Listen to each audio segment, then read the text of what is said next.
and welcome back to another Carzone review. The Fiat 500 needs little introduction. It's a modern design icon that's instantly recognisable and has been a top seller for Fiat since it was relaunched back in 2007.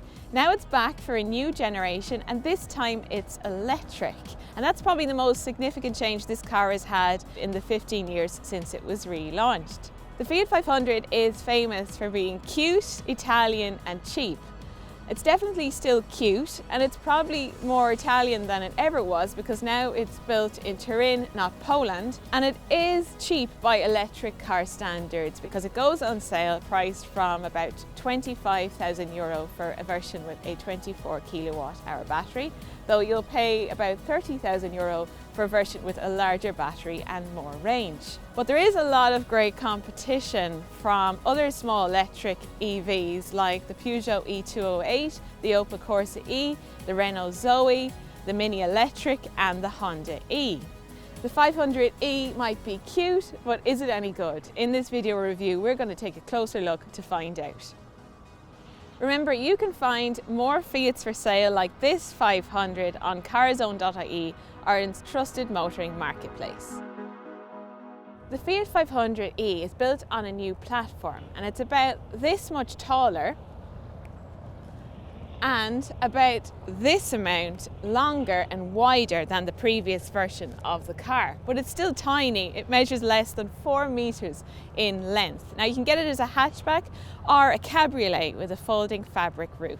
The Fiat 500e is clearly one of the most stylish small electric cars on sale right now, and it's been suitably modernised for this new generation of the car. So you've got this big 500 logo at the front instead of a Fiat badge, because 500 of course is now a brand. We've got a closed grille because it's electric, and this very charismatic split level lighting, which kind of looks like as if the car is wearing eyebrows. Then around the side we have a really nice little feature, which is these indicators that look a little bit like gills, but apparently those are actually a design tribute to the original 500 from 1957. This new version of the 500e retains the classic silhouette of the 500. So we have chrome along the shoulder line, around the windows. I really like these flush door handles, and then you can get wheel sizes between 15 and 17 inches.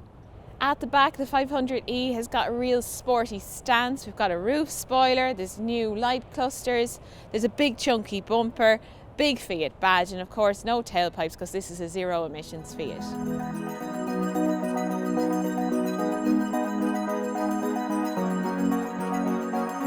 The Fiat 500e has a brand new interior that's packed full of modern digital features and fabrics from recycled materials. It's got this new 2-spoke steering wheel, there's a new digital instrument cluster for the driver, and the dashboard has this very simple and straightforward design.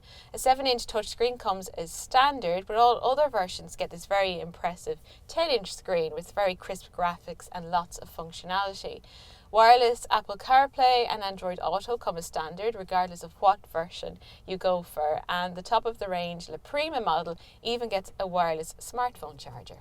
There are 3 trim levels for the 500e: Action, Icon and La Prima. The Action is reserved for that car with the 24 kilowatt hour battery, and you can get the car with the larger battery in Icon and La Prima. But no matter which version you go for, they all come well equipped, and standard features include aircon, keyless entry, traffic sign recognition and lane keeping assist. The material quality is okay, but I would say it's not the best in the segment. There is quite a lot of exposed hard plastics in here, but there are some nicer materials like this textured fabric in the dashboard panel, and there's also these gorgeous eco leather seats in this top of the range La Prima model. Another feature I really like is this button release for the doors, but there is a manual lever further down just in case. It is a nice cabin in the 500e. It's very bright and airy because of the large windscreen and the large windows. This La Prima model also gets a fixed glass roof as well. For a small car, there is good storage. We have a cup holder hidden down here. There's this reasonably sized cubby between the 2 front seats with a sliding cover. But what about backseat passengers who might be brave enough to tackle the back of the 500e? Let's check it out.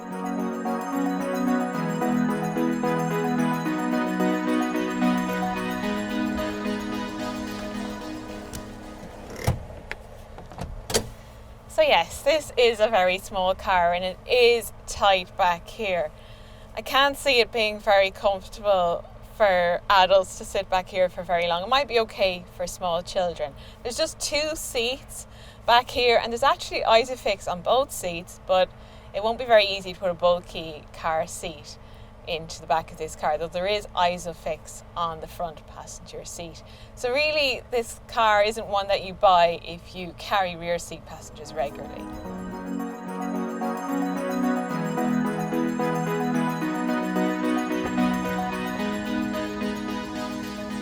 The boot is pretty small as well. It measures about 185 litres and there's no clever place to store the cables either.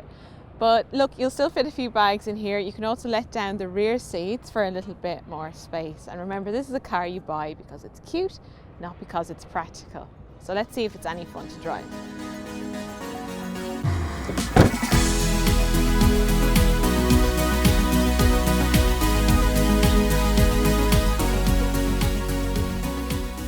So let's talk a little bit about what's powering the Fiat 500e. There's the choice of 2 batteries. The entry is the 24 kilowatt hour and that has a starting price of about €25,000 and it has 90 horsepower. But the projected range is just 180 kilometres. So that's very limiting unless the car will simply be for city driving or perhaps as a second car. The 42 kilowatt hour battery version offers just that little bit more flexibility. It has a bit more power as well, 118 horsepower, and it starts from about €30,000 and the projected range is 320 kilometres. AC and DC charging is possible with the Fiat 500e and it can fast charge up to 85 kilowatts, so you can get to 80% battery charge in about 35 minutes. Typically you'll be charging your Fiat 500e at home from a standard 7 kilowatt wall box and it will take just about 6 hours to charge to full using that. So the Fiat 500e is the quintessential city car. It's absolutely ideal for the city. It's tiny, so it's easy to park, and it's also got really light steering, so it's easy to maneuver as well. And I think if you're used to driving a petrol Fiat 500, for example, then you'll really enjoy this one, the smooth linear power from the electric version, and it's really nippy as well for driving around town. There's 3 different driving modes: normal, range and Sherpa. Now the range mode is a little bit like one pedal driving, so you're using just the accelerator pedal to control the car. When you lift off it, the car will bring itself to a stop, so that's ideal for city driving. The Sherpa mode is the one you use if you're on your way to the charging station with just a few kilometres of range left, because it's the mode where it tries to conserve your battery power by turning off the aircon and also limiting your top speed to 80 kilometres per hour.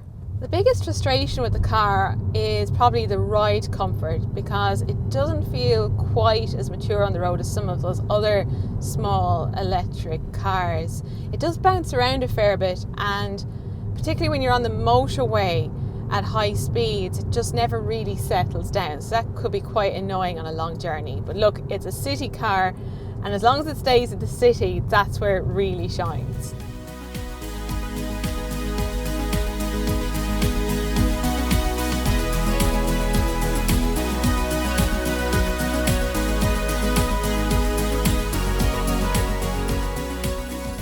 The Fiat 500 has really grown up and it's never looked better. Fiat has successfully made the 500 electric, and that makes it extremely relevant in today's market. Now, you will still pay more for a small electric car like the Fiat 500e compared to the equivalent small petrol car, but there are many benefits to going electric at this time. The 500e has lots of rivals. Some are better all-rounders, they feel a bit bigger and more mature on the road, but nothing can really match the 500e for style and image, and this is a car you buy because you really love the way it looks.